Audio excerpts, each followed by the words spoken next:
Hi everyone, welcome to my YouTube channel. BPSC TRE 3.0 में आज हम मैथ्स में ज्योमेट्री को लेके आए हैं। आज हम ज्योमेट्री में 10 डिफरेंट कॉन्सेप्ट्स को देखेंगे और 10 डिफरेंट कॉन्सेप्ट पे हम अलग-अलग एक-एक सवाल करेंगे। तो आज के सेशन का जो हमारा पहला कॉन्सेप्ट है वो क्या है? तो आज के सेशन का जो हमारा पहला कॉन्सेप्ट है वो है direct common tangent and transverse common tangent. Direct common tangent को हिंदी में कहा जाता है सीधी उभयनिष्ठ स्पर्श रेखा और ट्रांसवर्स कॉमन टेंजेंट को अनुप्रस्थ उभयनिष्ठ स्पर्श रेखा। जब कभी भी दो सर्कल पे हम इस तरह से टेंजेंट ड्रॉ कर रहे हैं, स्पर्श रेखा ड्रॉ कर रहे हैं कि वो दोनों के लिए कॉमन हो, तो उनको डायरेक्ट कॉमन टेंजेंट या फिर सीधी उभयनिष्ठ स्पर्श रेखा कहा जाता है। यहाँ पे जो हमें दो सर्कल दिख रहा है, मैं मान रहा हूँ कि यहाँ पे ए बी स्पर्श रेखा है, कॉमन टेंजेंट है, लेकिन ये दोनों सर्कल के लिए कॉमन है, इसलिए ये उभयनिष्ठ स्पर्श रेखा है। इन दोनों सर्कल में जो रेडियस है, मैं मान रहा हूँ कि पहले सर्कल का रेडियस है R1, दूसरे का है R2। ये जो दोनों सर्कल है, ये एक का सेंटर है C1, दूसरे का है सेंटर C2। सेंटर दोनों सेंटर के बीच का जो डिस्टेंस है, मैं उसको मान रहा हूँ D। ठीक है, C1 C2 के बीच का जो डिस्टेंस है, मैं मान रहा हूँ उसको D। इनका रेडियस है R1 R2। तो अगर हमें डायरेक्ट कॉमन टेंजेंट को फाइंड करना हो, सीधी उभयनिष्ठ स्पर्श रेखा को फाइंड करना हो, तो उनका फॉर्मूला क्या होता है? DCT मतलब डायरेक्ट कॉमन टेंजेंट, ये बराबर होता है अंडर रूट डी स्क्वायर। डी क्या है? तो डी है दोनों सेंटर के बीच के का distance, D square minus R1 minus R2 whole square, where R1 and R2 are the radii of both the circles. ठीक है, ये है हमारा डायरेक्ट कॉमन टेंजेंट। लेकिन अगर हम ट्रांसवर्स कॉमन टेंजेंट, जिसको हम अनुप्रस्थ स्पर्श रेखा कहते हैं हिंदी में, तो अनुप्रस्थ उभयनिष्ठ स्पर्श रेखा का अगर हम बात करें ट्रांसवर्स कॉमन टेंजेंट का, तो देखो क्या है कि जब दो सर्कल पे हम इस तरह से टेंजेंट डाल रहे हैं कि वो दोनों को कट करे, मतलब दोनों का स्पर्श रेखा हो, दोनों का टेंजेंट हो, तो ये होता है कॉमन टेंजेंट। लेकिन इस तरह से कर रहा है कि ये एक सर्कल का ऊपर से, एक सर्कल का नीचे से, तो इसको कहा जाता है इनवर्स ट्रांसवर्स कॉमन टेंजेंट। यहाँ ट्रांसवर्स होगा, आई नहीं, टीसीटी। अगर इन दोनों सर्कल का रेडियस R1 और R2 है और इन दोनों सर्कल का सेंटर C1 C2 है, और मैं मान रहा हूं कि C1 और C2 के बीच का जो डिस्टेंस है वो अगर D है, तो ये जो ट्रांसवर्स कॉमन टेंजेंट है TCT, उसका फॉर्मूला क्या होता है? उसका फॉर्मूला होता है under root D square, where D is the distance between both the centres, minus R1 plus R2 whole square. मतलब ट्रांसवर्स कॉमन टेंजेंट बराबर होगा under root D square minus R1 plus R2 whole square. तो ये दोनों formula को हमें रखना है याद। इससे रिलेटेड हम एक सवाल करते हैं ताकि हम इस चीज को, इस फॉर्मूले को अच्छे से समझ पाए। हमारा सवाल क्या है? There are two identical circles of radius 10 centimetre each. If the length of the direct common tangent is 26 centimetre, then what is the length of the transverse common tangent? प्रत्येक 10 सेंटीमीटर त्रिज्या वाले दो समान वृत्त है, यदि सीधी उभयनिष्ठ स्पर्श रेखा की लंबाई 26 सेंटीमीटर है, तो अनुप्रस्थ उभयनिष्ठ स्पर्श रेखा की लंबाई क्या होगी? देखो क्या है कि यहाँ पे दो सर्कल गिवन है और दोनों सर्कल का जो रेडियस है वो सेम है। अगर दोनों सर्कल का रेडियस सेम है तो हम क्या देख पा रहे हैं? देखो हमें सबसे पहले गिवन है डायरेक्ट कॉमन टेंजेंट। जो डायरेक्ट कॉमन टेंजेंट का लेंथ गिवन है वो कितना है? तो डायरेक्ट कॉमन टेंजेंट, जिसको हम कहते हैं सीधी उभयनिष्ठ स्पर्श रेखा, उनका हमें लेंथ गिवन है 26 सेंटीमीटर। ठीक है, इनका हमें रेडियस गिवन है, दोनों का सेम ही रेडियस है, दोनों का 10 ही है। ठीक है, इनके बीच का डिस्टेंस हमें पता नहीं है, तो इसको हम पता करेंगे सबसे पहले। तो देखो डायरेक्ट कॉमन टेंजेंट का फॉर्मूला अभी हम क्या देखे थे? डायरेक्ट कॉमन टेंजेंट का फॉर्मूला होता है D square minus R1 minus R2 whole square. ठीक है, यहाँ पे डायरेक्ट कॉमन टेंजेंट हमें गिवन है 26, ये बराबर हो गया अंडर रूट डी स्क्वायर, तो हमें गिवन नहीं है, माइनस R1 और R2 दोनों सेम है, इसलिए हो जाएगा 10 माइनस 10 होल स्क्वायर, और ये इधर का हो जाएगा हमारा 0। तो बचेगा उधर क्या? 26 बराबर अंडर रूट डी स्क्वायर, इसका मतलब होता है D। इसका मतलब जो डिस्टेंस है बिटवीन देयर सेंटर्स, दोनों केंद्र के बीच की दूरी जो है वो आ गया हमारा 26। हमें निकालना क्या है? हमें निकालना है अनुप्रस्थ उभयनिष्ठ स्पर्श रेखा की लंबाई, मतलब हमें निकालना है ट्रांसवर्स कॉमन टेंजेंट का लंबाई। देखो ट्रांसवर्स कॉमन टेंजेंट का जो लंबाई का फॉर्मूला होता है वो क्या होता है? वो होता है D square minus R1 plus R2 whole square. ठीक है, यहाँ पे हमें डी स्क्वायर पता है, हम डी स्क्वायर मतलब डी हमें पता है, यहाँ पे डी का वैल्यू हम रखेंगे। R1 और R2 दोनों हमें पता है, तो यहाँ पे हम सारे वैल्यूज को रखते हैं। ये हो गया हमारा क्या? अंडर रूट डी स्क्वायर मतलब 26 square minus R1 plus R2 मतलब 10 प्लस 10 होल स्क्वायर। ठीक है, हम इनको करने वाले हैं कैलकुलेट। अगर हम इनको कैलकुलेट करते हैं, हम इधर कर लेते हैं ऊपर में, अगर हम इसको कैलकुलेट करते हैं तो हमें क्या मिलेगा? हमें मिलेगा अंडर रूट 26 का स्क्वायर माइनस 10 प्लस 10 20 का स्क्वायर। ठीक है, अब ये हो गया हमारा क्या? 26 का स्क्वायर होता है 676, 20 का स्क्वायर होता है 400, इसको अगर हम माइनस करते तो क्या होता है 6 7 माइनस 0 7 6 माइनस 4 2, ये हो गया हमारा 276। 276 को अगर हम थोड़ा फैक्टराइज करते हैं तो देखो क्या हमें मिलता है 2 1 जा 2 2 3 जा 6 7 माइनस 6 1 2 8 जा 16 2 6 जा 12 3 माइनस 2 1 2 9 जा 18। अब ये 9 6 है, ये आ गया 9 6 15 3 2 जा 6 3 3 जा 9। अब ये कैंसिल होगा नहीं, तो बेसिकली इसका जो आंसर आएगा वो आएगा 2 तो कॉमन आ गया 2 रूट 23 3 जा हो गया 69। इसका जो आंसर होगा वो होगा 2 रूट 69, जो है हमारा ऑप्शन नंबर फर्स्ट। ये हमारा ट्रांसवर्स कॉमन टेंजेंट का लंबाई। ठीक है, अब हम बढ़ते हैं दूसरे कॉन्सेप्ट की ओर। आज के सेशन का जो हमारा दूसरा कॉन्सेप्ट है वो क्या है, if PT is a tangent and PAB is a second. यदि PT टेंजेंट हो, जो हमें यहाँ दिख रहा है, टेंजेंट मतलब स्पर्श रेखा हो, और PAB एक छेदन रेखा हो, PAB हमें दिख रहा है ये सेकेंड है, तब PT स्क्वायर बराबर होता है, ये जो PT है PT स्क्वायर बराबर होता है PA into PB, PA into ये पूरा PB, PA into PB। PT square बराबर होता है PA इंटू PB अगर PT टेंजेंट हो और PAB कोई सेकेंड हो। ठीक है, इससे हम एक सवाल को देखते हैं। इस कॉन्सेप्ट पे जो हमारा सवाल है वो क्या है, chord AB of a circle is produced to a point P and C is a point on the circle such that PC is a tangent to the circle. If PC is 18, BP is 15 cm, then AB is what? एक वृत्त की जीवा AB को बिंदु P तक बढ़ाया जाता है। देखो एक वृत्त है, मान लो इसमें एक जीवा है AB, ठीक है, AB को कहां तक बढ़ाया जाता है, तो AB को मान लो बढ़ाया जाता है P तक। ठीक है, ये गिवन है कि AB को P तक बढ़ाया जाता है, और C वृत्त का एक बिंदु है, C वृत्त पे बिंदु मतलब C केंद्र है, नहीं C वृत्त पे एक बिंदु है, एक सेकंड, C वृत्त पे एक बिंदु है, मैं मान रहा हूं कि यहाँ पे है C। ठीक है, जैसे कि इस तरह से है कि PC वृत्त की स्पर्श रेखा हो, और वो इस तरह की PC वृत्त की स्पर्श रेखा हो, कुछ इस तरह से। ठीक है, तो हमसे क्या पूछ रहा है, हमसे पूछ रहा है क्या, AB की लंबाई क्या होगी। अगर PC की लंबाई हमें गिवन है, PC की लंबाई हमें गिवन है 18, BP है 15, BP है 15, हमसे पूछा जा रहा है AB का लंबाई क्या होगा, हम मान रहे हैं इसको x। ठीक है, अभी हम कॉन्सेप्ट क्या देखे थे, PC स्क्वायर बराबर, ये जो टेंजेंट है इसका स्क्वायर बराबर होगा क्या, PA इंटू PB। ठीक है, यहाँ पे PA क्या है, तो PA है क्या, PB देखो, PB है 15, AB है x, तो PB जो होगा वो होगा x प्लस 15। ठीक है, ये हो जाएगा हमारा PB। तो PC स्क्वायर मतलब 18 स्क्वायर, ये बराबर हो गया PA which is x plus 15 into जो हमारा PB है वो है 15। ठीक है, अब देखो इससे क्या होगा, हम यहाँ से 15 से डिवाइड कर लेते हैं, 18 का स्क्वायर, या ऐसे कर लो 18 का स्क्वायर बराबर 15x प्लस 225। 18 का स्क्वायर होता है 324, 15 का स्क्वायर 225 इधर आके माइनस होगा, बराबर हो गया हमारा 15x। अगर इसको माइनस करते हैं तो 14 माइनस 5 होता है 9, 11 माइनस 2 होता है 9, 2 माइनस 2 0, 15 से ये होगा डिवाइड, ये बराबर हो जाएगा x, और यहाँ पे x जो है वो है हमारा AB। अगर इसको हम डिवाइड करते हैं तो ये होता है 15 6 90, 15 6 90, तो इसका जो आंसर आएगा वो आएगा 6.6 सेंटीमीटर, जो है हमारा ऑप्शन नंबर सी। ठीक है, अब हम बढ़ते हैं तीसरे कॉन्सेप्ट की ओर।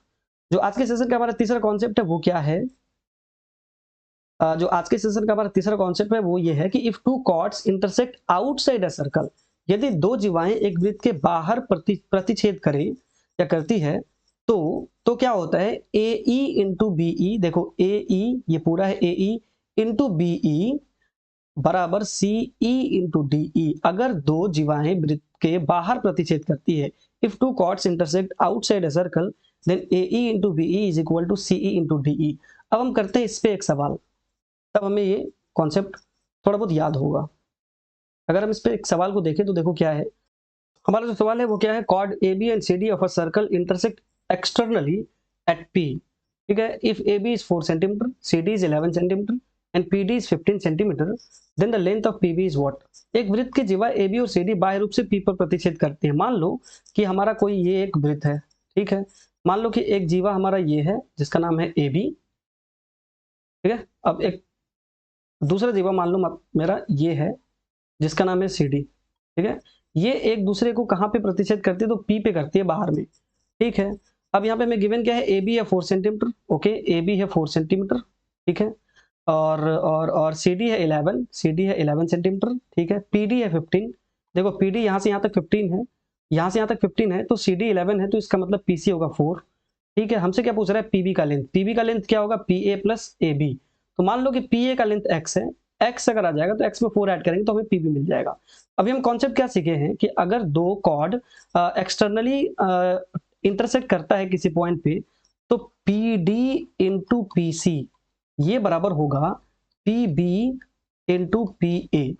ओके, यहाँ पे PD क्या है, PD है 15, PC क्या है 4, PB क्या है, PB हमारा है x प्लस 4 और PA है क्या, x प्लस 4। क्यों, देखो PB है ना, PB हो गया PA प्लस AB, ये हो गया x और उधर है 4 तो ये हो जाएगा x प्लस 4 और PA हमारा है x, तो यहाँ से हमारा आ गया क्या 60 बराबर एक्स स्क्वायर प्लस 4x। ठीक है, यहाँ से अगर हम इसको एक साइड लेते हैं तो x square plus 4x minus 60 बराबर हो गया 0। ये हमारा क्वाड्रेटिक इक्वेशन आ गया। अगर हम यहाँ पे पुट करते हैं क्या, तो 5 6, अगर हम यहाँ से 6 पुट करते हैं तो ये हो जाएगा 6 6 36, 6 4 24, 36 प्लस 24 हो जाएगा 60 माइनस 60 बराबर 0। इसका मतलब जो x का वैल्यू आएगा वो आएगा 6। ठीक है, x का वैल्यू 6 है, इसका मतलब PA हमारा आ गया 6, हमसे पूछा जा रहा है PB, तो PB हो जाएगा हमारा PA प्लस AB जो हमारा जाएगा 6 plus 4 which is equal to 10 centimetre. ठीक है, तो इस सवाल का जो आंसर होगा वो होगा 10 सेंटीमीटर, ऑप्शन नंबर सी। अब हम बढ़ते हैं तीसरे कॉन्सेप्ट पे, जो आज तीसरा नहीं बल्कि चौथा, आज का जो हमारा चौथा कॉन्सेप्ट है वो क्या है, in triangle ABC AE is perpendicular to BD and AD is angle bisector of angle A। त्रिभुज ABC में AE BD पर लंब है, ठीक है, AE जो है वो BD पे लंब है, ठीक है, दिख रहा है हमें फिगर में, और एंगल A कोण AD एंगल A को समद्विभाजित करती है, जो एंगल A है उसको AD जो है वो समद्विभाजित करती है। अगर इस तरह का है तो एंगल EAD, देखो एंगल EAD कौन सा होगा, ये छोटा वाला एंगल, एंगल EAD बराबर होता है half into angle B minus angle C। ठीक है, ये जो बीच वाला एंगल होगा, अगर AD एंगल A को समद्विभाजित करे और AE परपेंडिकुलर हो तब जो ये छोटा वाला एंगल है EAD ये बराबर होगा half into angle B minus angle C। हम इस पे एक सवाल को देख लेते हैं। जो हमारा सवाल है वो क्या है, एक second. In triangle PQR Q बराबर 84, ठीक है, PC is perpendicular to QR at S and the bisector of angle P meets QR at T। त्रिभुज PQR में, देखो त्रिभुज PQR है, ये मान लो कि हमारा ये त्रिभुज है PQR, ठीक है, ओके।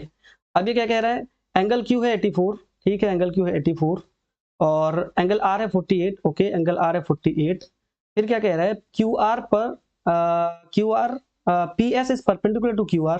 देखो PS जो है वो परपेंडिकुलर है, मान लो ये QR पे, ठीक है। फिर हमसे क्या कह रहा है, तुम क्या कर रहे हैं, एंगल P को जो QR है, सॉरी QR नहीं बल्कि एंगल QP को at S and bisector of angle P meets QR। अच्छा, एंगल P का जो बाइसेक्टर है, एंगल P का बाइसेक्टर मान लो, एक सेकेंड, एंगल P का बाइसेक्टर हमारा मान लो ये एक साइड है, वो मिल रहा है कहाँ पे, तो वो मिल रहा है हमारा PQR हो गया, S हो गया, PS is perpendicular to QR, okay, and bisector of angle P meets QR at T, okay, ये T पे मिलता है। तो हमसे पूछ रहा है कि एंगल SPT क्या होगा, देखो ये बीच वाला एंगल आ गया ना SPT, तो एंगल SPT जो होगा वो बराबर होगा half of angle Q minus R। ठीक है, तो ये हो गया हमारा हाफ ऑफ एंगल Q, क्या है, एंगल Q है 84 माइनस 40, तो ये हमारा हो जाएगा हाफ ऑफ 84 माइनस 40। अगर हम करते हैं ये हो जाएगा 44, और इसको अगर हम कैंसिल करते हैं 44 ही ना, 4 8 माइनस 4 4, ठीक है, फिर देख लो 84 है, अच्छा नहीं ये 48 है, एक सेकंड, ये है हमारा 48। अगर हम 84 में से 48 को माइनस करते हैं तो हमें क्या मिलेगा, हाफ इंटू 14 माइनस 8 6 7 माइनस 4 3, इसको अगर कैंसिल करते तो ये हमें मिल जाएगा 18। इसका मतलब 18 डिग्री होगा किसका आंसर, तो एंगल SPT का, जो है हमारा ऑप्शन नंबर सी। ठीक है, अब हम बढ़ते हैं पांचवें कॉन्सेप्ट पे। जो आज का हमारा पांचवा कॉन्सेप्ट है वो क्या है, circumradius and inradius, परित्रिज्या एवं अंतः त्रिज्या। देखो परित्रिज्या क्या होता है, अगर किसी त्रिभुज को बाहर से सर्कल घेरे हुए तब जो त्रिभुज ये वृत्त का जो त्रिज्या होगा उसको कहेंगे हम परित्रिज्या, सर्कम रेडियस।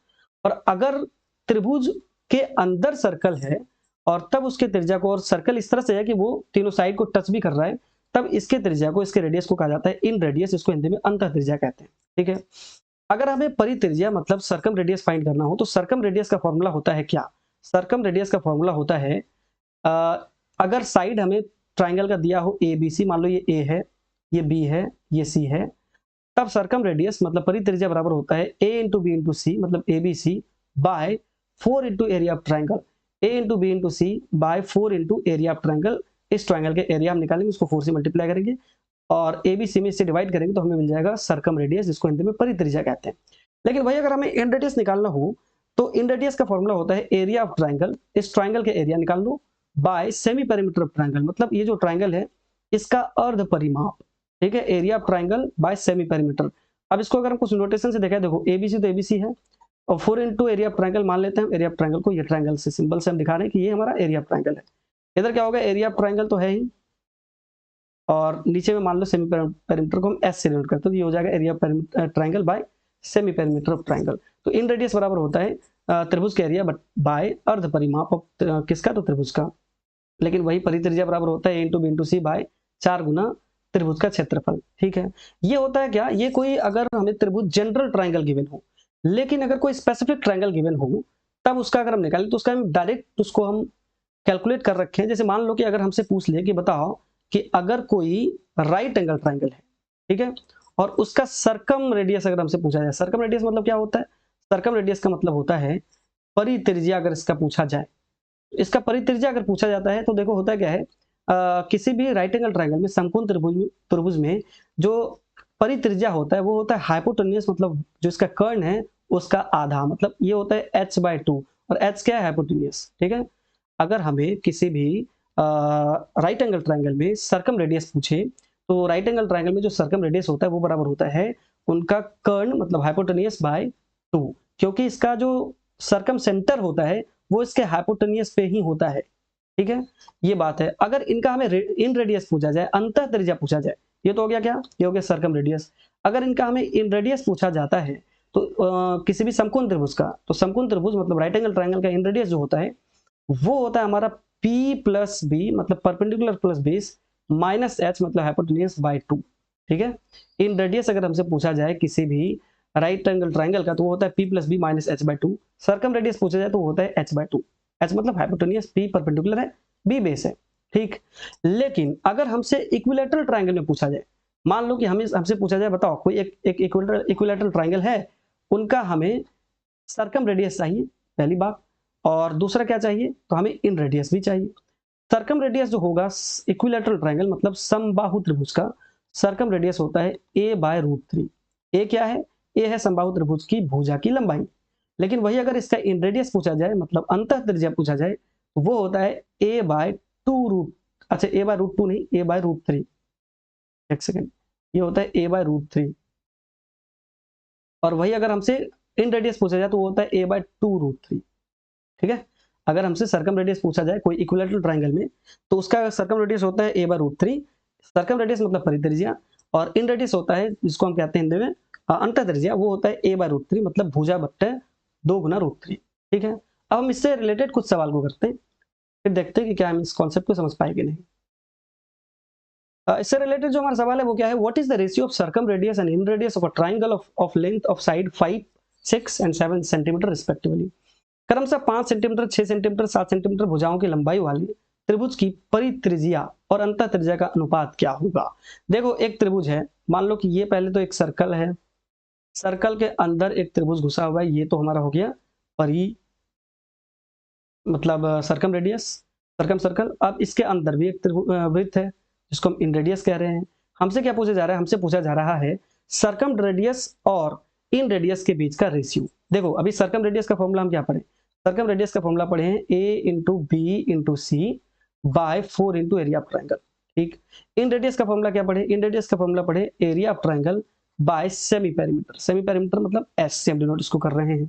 तो अगर इसका हमें रेशियो चाहिए मतलब सर्कम रेडियस और इन रेडियस का रेशियो चाहिए तो ये बराबर होगा क्या, ये होगा a into B into C by 4 into area of triangle. इसको डिवाइड हमें करना पड़ेगा area of triangle by semi perimeter से। इसको थोड़ा रिड्यूस करें तो ये हो जाएगा हमारा A B C by 4 into area of triangle into semi perimeter by area of triangle, ठीक है। सेमी पेरीमीटर का मतलब क्या होता है, सेमी पेरीमीटर का मतलब होता है a plus B plus C by 2। इसको हम क्या लिख सकते हैं, देखो a plus B plus sorry a into B into c तो पहले गिवन है, देखो इसको अलग अलग निकाल के भी हम कर सकते हैं, लेकिन हम चाहते हैं कि इसको हम एक जगह लेते आए ए बी सी इंटू ये जो एस है इसका मतलब होता है a plus B plus C by 2 ठीक है। और ये 2 हम नीचे लेते आते हैं, 2 इंटू 4 हो जाता है 8, और ये हो जाएगा एरिया ऑफ ट्राइंगल का स्क्वायर। ठीक है, हम ये अगर निकालते हैं और यहाँ वैल्यू पुट करते हैं तो हमें मिल जाएगा इनका रेशियो। ठीक है, तो सबसे पहले हमें क्या यहाँ फाइंड करना पड़ेगा, हमें फाइंड करना पड़ेगा एरिया ऑफ ट्राइंगल। तो देखो एरिया ऑफ ट्राइंगल हम कैसे फाइंड करेंगे, हमें 3 साइड गिवन है, एक है 5, दूसरा है 6, तीसरा है 7। ठीक है, तो हमें लगाना पड़ेगा हेरोस फॉर्मूला। यहाँ से अगर हम s को कैलकुलेट करते हैं तो क्या होता है, 5 6 11 7 18/2 9, ये हमारा हो गया s। तो एरिया क्या होगा, एरिया हो जाएगा under root s into s minus a 9 minus 5 4 into s minus b 9 minus 6 3 into s minus c s minus b 9 minus 6 3 हुआ, s माइनस सी 9 माइनस 7 2। इससे अगर हम रूट से बाहर निकाल, देखो ये 9 का स्क्वायर रूट आ जाएगा 3, 4 का आ जाएगा 2, लेकिन 3 इंटू 2 तो अंदर ही रहेगा, तो ये हो जाएगा 6। तो ये हमारा हो गया 6√6। ठीक है, जो हमारा एरिया आ गया किसका, तो ट्राइंगल का, वो आ गया 6√6 सेंटीमीटर स्क्वायर, और सेमी पेरीमीटर जो है वो है हमारा 9। ठीक है, अब इन सारे वैल्यूज को हम यहाँ रखेंगे तो हमें जो रेशियो फाइंड करना है वो हमें मिलेगा। तो देखो circum radius, ratio in radius, ये हमें निकालना है। तो ये अच्छा, यहाँ रेशियो को हम बाय के फॉर्म में लिख देते हैं ताकि ये ज्यादा कॉन्वीनियंट हो। बाय इन रेडियस मतलब परित्रिज्या बाय अंतर त्रिज्या। तो a इंटू, देखो यहाँ से पुट कर रहे वैल्यूज को, ये क्या हुआ, a into B into C, A B C क्या है, तो 5 इंटू 6 इंटू 7, तो इसको इरेज करने दो। ये हो गया हमारा क्या, 5 into 6 into 7, okay, into A plus B plus C 5 plus 6 plus 7 by 8 into area of triangle क्या है, 6√6 का होल स्क्वायर। ऐसा ही है। चलो अब देखो 5 इंटू 6 इंटू 7 कर लो, 5 6 जा 30, 7 जा 210। हम इसको थोड़ा नीचे करते हैं, एक सेकंड रुक जाओ। ये हमारा क्या हो गया, 5 6 जा 30, 7 जा 210, ओके, बाय, सही है, हाँ ठीक है, 5 6 जा 30, 7 जा 210, ओके, इंटू 5 6 11 7 18, ठीक है, बाय 8 इंटू 6√6 का स्क्वायर क्या होगा, 6 6 जा 36 इंटू 6, ओके। अब इसको हम करते हैं डिवाइड, देखो 6 3 जा 18 गया, 3 12 जा 36, ठीक है, यहाँ से फिर जाएगा, देखो 2 4 जा 8, 2 1 जा 2, 0 2 5 जा 10, ओके, और तो ये कटेगा नहीं, और ये कटेगा क्या, एक सेकंड देख लो, 210, 5 6 जा 30, 7 जा 210, ठीक है, 5 plus 6 plus 7 18, okay, by 8 into 6 whole square, 6 6 जा 36 इंटू 6, ओके, यहाँ से हमारा हो गया क्या, तो 6 3 जा 18, ठीक है, 3 12 जा 36, ओके, 2 4 जा 8, 2 1 जा 2, 0 2 5 जा 10, 105। अब ये जाएगा नहीं, जाएगा कि हाँ जाएगा, 2 5 जा 10, सॉरी 3 3 जा 9, ओके, 3 5 जा 15, 3 4 जा 12। तो जो हमारा फाइनल आंसर आएगा वो आएगा 35/4 4 जा 16, विच इज इक्वल टू 35/16। तो यहाँ पे इन सर्कम रेडियस और इन रेडियस का जो रेशियो आएगा वो आएगा 35/16, जो है हमारा ऑप्शन नंबर फर्स्ट इसका करेक्ट आंसर। ठीक है, अब हम बढ़ते हैं अगले कॉन्सेप्ट की ओर। जो हमारा अगला कॉन्सेप्ट है वो क्या है, जो हमारा अगला कॉन्सेप्ट है वो क्या है, देखो इन इक्विलैटरल ट्राइंगल एबीसी, किसी इक्विलैटरल ट्राइंगल एबीसी में अगर P1 P2 and P3 are perpendicular distance from a point inside the triangle. अगर P1 P2 P3 त्रिभुज के अंदर एक बिंदु से लंबवत दूरी है, देखो त्रिभुज के अंदर एक बिंदु है यहाँ पे, ठीक, यहाँ से P1 P2 P3 लंबवत दूरी है, ठीक, और ये जो समबाहु त्रिभुज है इसका भुजा A है। तो जो भुजा की लंबाई, अगर हमें P1 P2 P3 मतलब त्रिभुज के अंदर किसी बिंदु से लंबिक दूरी दिया हो, मतलब P1 P2 P3 हमें गिवन हो, तब हमें अगर समबाहु त्रिभुज की भुजा को फाइंड करना हो तो A जो हमारा है साइड वो बराबर होता है 2/√3 into P1 plus P2 plus P3। ये बराबर होगा 2/√3 into P1 plus P2 plus P3, where P1 P2 and P3 are the perpendicular length drawn from a point inside the triangle। Okay, हम एक इससे सवाल को देख लेते हैं तो शायद हम इसको ज्यादा बेहतर तरीके से समझ पाएंगे। इनसे सवाल देख लो क्या है, O is a point in the interior of a equilateral triangle. The perpendicular distance from O to the sides are √3, 2√3 and 5√3 centimeter. The perimeter of the triangle is O एक समबाहु त्रिभुज के आंतरिक भाग में एक बिंदु है। देखो एक मान लो ये समबाहु त्रिभुज है, ठीक है, इसके अंदर O कोई बिंदु है, O से भुजाओं की लंबाई लंबवत दूरी √3, देखो 3 यहाँ पे लंबवत है इस तरह से, ये इस तरह से दे रखा है P1 P2 P3, एक है √3, मान लो ये √3 है, दूसरा है 2√3, मान लो ये 2√3 है, तीसरा है हमारा 5√3, मान लो ये 5√3 है। ठीक है, त्रिभुज का परिमाप हमें निकालना है और ये समबाहु त्रिभुज है, तो यहाँ से हम पहले क्या निकालेंगे, इसका भुजा निकाल लेंगे। अगर हमें भुजा पता हो समबाहु त्रिभुज का तो इसका परिमाप आराम से निकाल सकते हैं। तो देखो ए बराबर क्या, अभी फॉर्मूला देखें, ए बराबर होगा 2/√3 into P1 plus P2 plus P3, मतलब √3 प्लस 2√3 प्लस 5√3। ओके, यहां से हम क्या देख पा रहे हैं, ये हो गया हमारा 2/√3 इंटू 25718, 8√3, यहाँ से √3 आउट, ये हो जाएगा 8 2 16। ठीक है, हमारा जो भुजा का लंबाई ए है वो आ गया 16 सेंटीमीटर। अब हमें चाहिए इसका परिमाप, परिमिति। तो समबाहु त्रिभुज का पेरीमीटर क्या होता है, ये होता है हमारा 3 इंटू साइड, ये हो गया हमारा क्या 3 इंटू साइड हमारा 16, 3 हो गया 48 सेंटीमीटर। तो इसका जो आंसर होगा वो होगा ऑप्शन नंबर सी। ठीक है, अब हम बढ़ते हैं अगले कॉन्सेप्ट की ओर। जो हमारा अगला कॉन्सेप्ट है वो क्या है,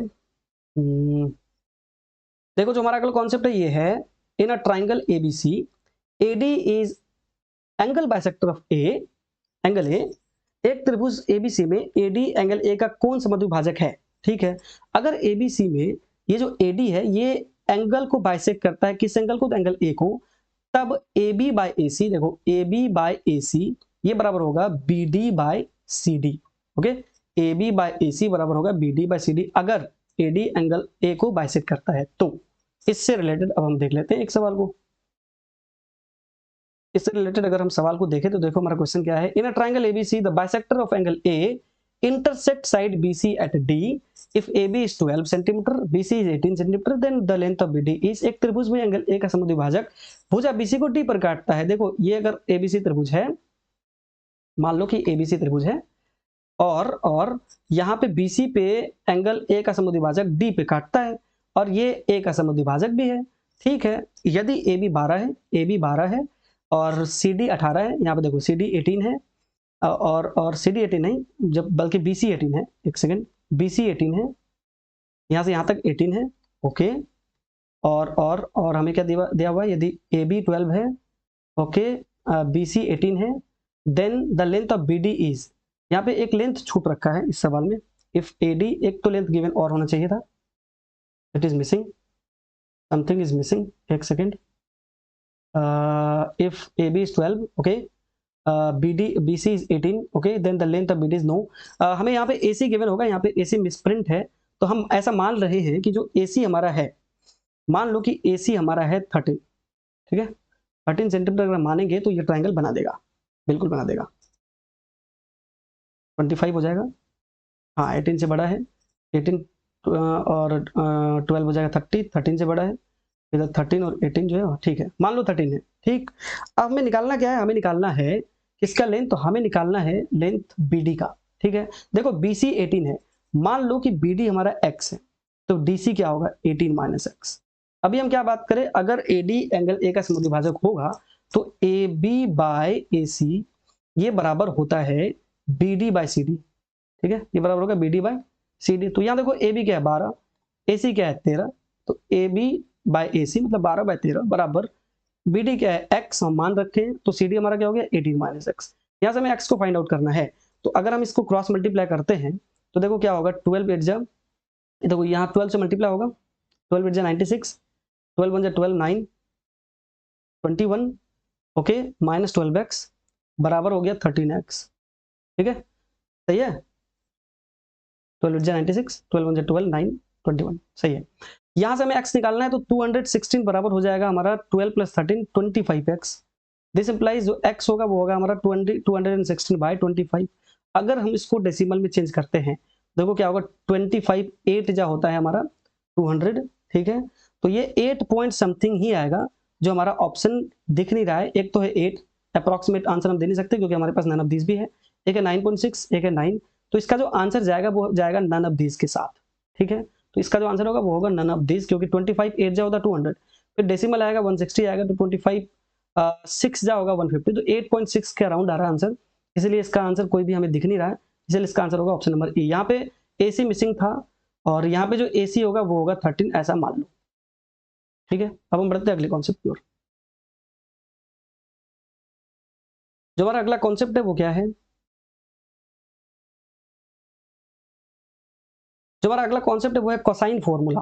देखो कोसाइन फॉर्मूला क्या कहता है, अगर कोई त्रिभुज एबीसी है, ठीक, और भुजा एंगल ए के सामने वाला भुजा मान लो ए है, बी के सामने वाला बी है, सी के सामने वाला सी है, तो कॉस ए, अगर हमें ये एंगल ए फाइंड करना हो तो कॉस ए बराबर होगा बी स्क्वायर मतलब इसका स्क्वायर प्लस सी स्क्वायर मतलब इसका स्क्वायर माइनस ए स्क्वायर इसका स्क्वायर बाय 2bc।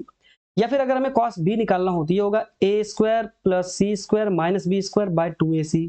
अगर हमें कॉस सी निकालना हो तो ये होगा a square plus b square minus c square by 2ab। इस फॉर्मूला से हम सारे एंगल को फाइंड आउट कर सकते हैं अगर हमें सारा साइड्स गिवन हो। अब हम इससे रिलेटेड एक सवाल को करते हैं, फिर देखते हैं कि क्या हम इसको समझ पाए या नहीं। तो देखो इससे रिलेटेड एक सवाल है, इन ट्रायंगल एबीसी, कोई ट्रायंगल एबीसी है, मान लो ये ट्रायंगल एबीसी है, ठीक है। इसमें क्या क्या गिवन है हमें, एबीसी में AB है 12, AC है हमारा 10, एंगल BAC है 60। देखो ये एंगल 60 दे रखा है हमें, हमसे पूछ क्या रहा है find the length of BC, हमें लेंथ BC का फाइंड करना है। तो हम यहाँ लगाएंगे कोसाइन फॉर्मूला। तो यहाँ पे देखो cos A बराबर क्या होगा, अगर A के सामने वाला साइड A है, B के सामने वाला साइड B है, C के सामने वाला साइड C है, तो cos A बराबर होगा क्या, तो cos A बराबर होगा B square plus C square minus A square by 2bc। अब देखो cos A हमें गिवन है क्या है, तो cos 60 है, A एंगल गिवन है ना cos 60, तो B स्क्वायर B भी गिवन है हमें tan स्क्वायर, और C हमें गिवन है प्लस C स्क्वायर मतलब 12 स्क्वायर माइनस A स्क्वायर, तो फाइंड ही करना है हमें बाय 2bc मतलब 2 इंटू 10 इंटू 12, ठीक है। अगर हम इसको कैलकुलेट करते हैं, एक सेकंड रुक जाओ, अगर हम इसको कैलकुलेट करते हैं देखो हमें मिलेगा क्या, cos 60 का वैल्यू क्या होता है, cos 60 का वैल्यू होता है हाफ, हाफ बराबर हो गया 100 प्लस 144 हो जाएगा 244, ठीक है। देखो 10 का स्क्वायर 100 हुआ, 12 का स्क्वायर होता है 144, तो 100 प्लस 144 हो गया 244 minus A square by 2 into 10 into 12, ठीक है। यहाँ से 2 और 2 कैंसिल होगा, ओके, 12 10 जाएगा 120, ये हो जाएगा 120 बराबर 244 माइनस ए स्क्वायर। अब ए स्क्वायर अगर हम यहाँ से फाइंड आउट करते हैं तो ए स्क्वायर बराबर हो जाएगा क्या, तो 244 माइनस 120, यहाँ से आ जाएगा 4 4 माइनस 2 2 2 माइनस 1 1, तो ए स्क्वायर का जो वैल्यू आ गया वो आ गया हमारा 124। इसका मतलब जो ए का वैल्यू आएगा वो आएगा √124, ठीक है। और √124 देखो क्या होगा, 10 का स्क्वायर होता है 100, 12 का होता है 124, 11 का स्क्वायर होता है 121, तो ये अप्रोक्सीमेटली 11.3 के स्क्वायर के बराबर होगा। इसीलिए इसका जो आंसर होगा वो होगा ऑप्शन नंबर बी। इसका स्क्वायर रूट जो है वो कैलकुलेट कर लो 124 का, तो 124 का जो स्क्वायर रूट आएगा वो अप्रोक्सीमेटली आएगा 11.3 सेंटीमीटर, जो इसका होगा आंसर, ठीक है। अब हम बढ़ते हैं नेक्स्ट कॉन्सेप्ट पे पहले, फिर उससे एक सवाल को देखेंगे। दोबारा नेक्स्ट कॉन्सेप्ट है 9th नंबर का कॉन्सेप्ट, वो क्या है, sum of squares of diagonals of a trapezium, समलंब के विकर्णों के वर्गों का योग। देखो अगर ABCD कोई समलंब चतुर्भुज है, ठीक है, और जिसमें ABCD के पैरेलल है, तो AC square plus BD square मतलब सम ऑफ स्क्वायर्स ऑफ डायगोनल्स मतलब इसके विकर्णों के वर्गों का योग बराबर क्या होता है, वो बराबर होता है AD square plus BC square plus 2AB into CD। यहां से हम direct AC square plus BD square को कैलकुलेट कर सकते हैं, और ऐसा क्वेश्चन कई बार पूछा गया है। तो हम इस कॉन्सेप्ट पे एक सवाल को देख लेते हैं। तो इस कॉन्सेप्ट में हमारा सवाल है वो क्या है, देखो इन अ trapezium ABCD, AB is parallel to CD, AB is 10, CD is 7, AD is 3 and BC is 5, what is the sum of squares of diagonal। देखो एक हमारे पास ट्रेपेजियम मतलब समलंब चतुर्भुज है इस तरह से, जो है हमारा ABCD, और इसका डायगोनल का स्क्वायर का सम हमें अभी पूछेगा।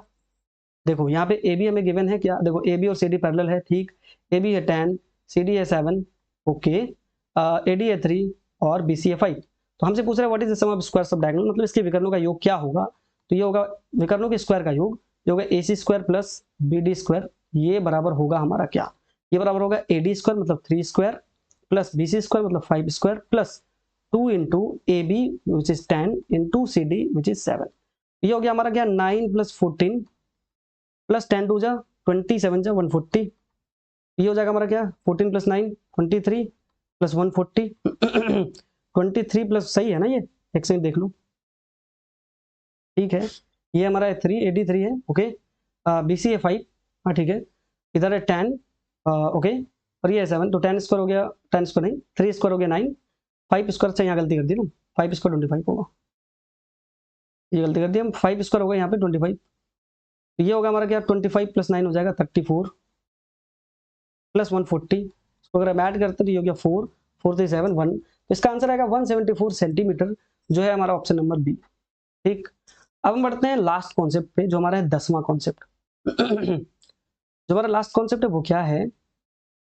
The last concept is if E and F are the midpoints of diagonals of a trapezium ABCD, यदि E और F एक समलंब चतुर्भुज ABCD के विकर्णों के मध्य बिंदु है। देखो ABCD एक समलंब चतुर्भुज है, ठीक है, ट्रेपेजियम है, जहाँ पे AB और CD पैरेलल है। ओके, यहाँ पे देखो E जो है वो AC का मध्य बिंदु है और F जो है वो BD का मध्य बिंदु है। अगर हमको AB और CD पता हो तो हम EF को निकाल सकते हैं। अगर ABCD पता हो तो EF बराबर होगा 1/2, मतलब half into AB minus CD। AB minus CD by 2 होता है EF। इसका जो लेंथ होगा वो होगा क्या? Half into AB minus CD। देखो इससे रिलेटेड एक सवाल को करते हैं, फिर हम इसको समझ पाएंगे। देखो एक सवाल क्या है, इन अ ट्रेपेजियम, एक सेकंड ऊपर चले गया थोड़ा। इन अ ट्रेपेजियम, एक इन अ ट्रेपेजियम क्वाड्रिलेटरल क्या है यहाँ पे? इन अ trapezium ABCD, CD is parallel to AB, AB is 12, CD is 7.2. What is the length of the line segment joining the midpoint of its diagonal? एक समलंब चतुर्भुज ABCD है। देखो एक समलंब चतुर्भुज है, मान लो ये है, और इसका नाम है ABCD। ABCD एक समलंब चतुर्भुज है, ठीक है। AB है 12, ओके, CD है 7.2, ओके। इसके विकर्ण के मध्य बिंदु से जोड़ने वाले रेखाखंड की लंबाई, देखो इसके विकर्ण, देखो मान लो AC और BD इसका विकर्ण है, और ये कह रहा है कि इनके मध्य बिंदु को मिलाने वाले रेखाखंड की लंबाई क्या होगी। तो मान लो ये EF है, इसी का लेंथ हमसे पूछा जा रहा है, तो ये जो EF होगा, अभी हम क्या पढ़े, EF जो होगा वो होगा half into AB minus CD। Okay, तो ये हो जाएगा हमारा क्या, हाफ इंटू जो हमारा AB है वो क्या है 12 माइनस 7.2। ठीक, अब ये हो जाएगा हमारा क्या, 12 इंटू 12 माइनस 7.2 करो, 10 माइनस 2 8, यहाँ बच जाएगा 1, 11 माइनस 7 4, हो गया 4.8, इसको कैंसिल करो, तो ये हो जाएगा 2 2 जा 4, 0.24 जा 8। तो इसका जो आंसर होगा वो होगा 2.4 सेंटीमीटर। सही है ना? ये 12 माइनस 7.2, ठीक है, 10 माइनस 2 8, 11 माइनस 7 4। ओके, तो ये हो जाएगा हमारा 2.4 सेंटीमीटर, जो है हमारा ऑप्शन नंबर सी इसका करेक्ट आंसर। ठीक है, तो आज के वीडियो में हम 10 डिफरेंट ज्योमेट्री के कॉन्सेप्ट को देखे और अलग अलग कॉन्सेप्ट पे हम एक एक सवाल को भी किए। अब हम बहुत जल्द मिलते हैं कुछ और टॉपिक के साथ, तब तक के लिए thank you, take care, bye.